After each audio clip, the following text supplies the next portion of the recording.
11-raqamdagi Nepal vakili va o'zi burchak zarbasini amalga oshiradi Anita.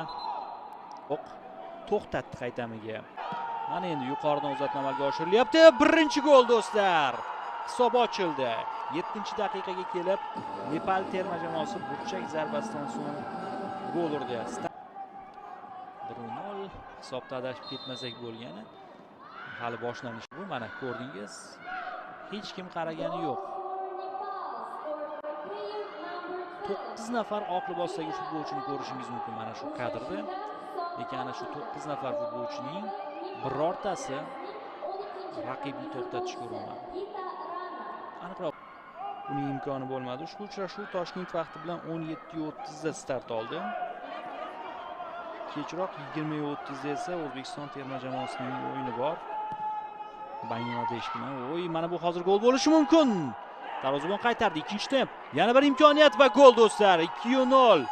Jamoa yetakchisi Sabitra Bxandari gol muallifi.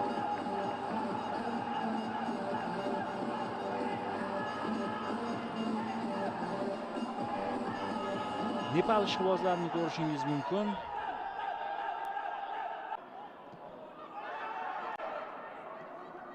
Yaxshi pas.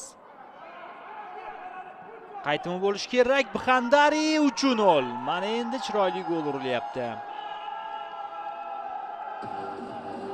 Chiroyli gol rostdan ham.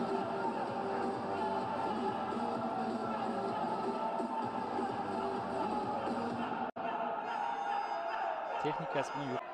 Raibu bitta chap qanotga ko'chirildi. Yaxshi o'yladi. Gitarana uzatma 4-gol. 4-0.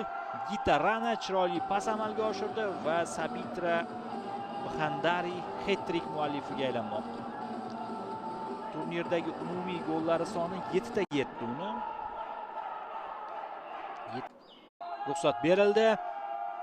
Zarba yo'llandi. 5-0. 62-daqiqa 6-golni ko'ramizmi? Ko'ramiz. Ha do'stlar. 6-gol. Kutib oling. 21-raqamdagi himoyachi Nishat Xokar standartda oldinga o'tdi.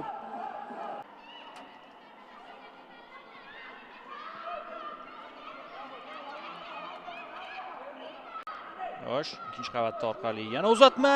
Mana gol. 7-si. Gol urilyapti. Boya zaxiradan maydonga tushgan futbolchi Reka Pudel gol muallifi.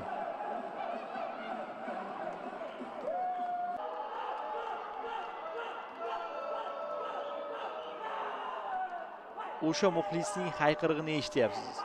Juda kam stadionga tashrif buyurgan muxlislar, lekin nepallik kadrda ko'rayotgan ishqibozingiz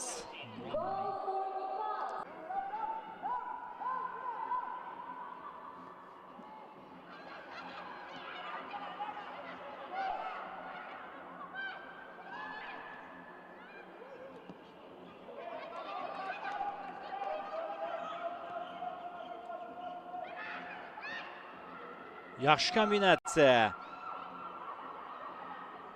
Imkoniyat bor 8-golga. Juda ham aqlli o'ynadi. Zaxiradan qo'shilgan Pujarana 8-0.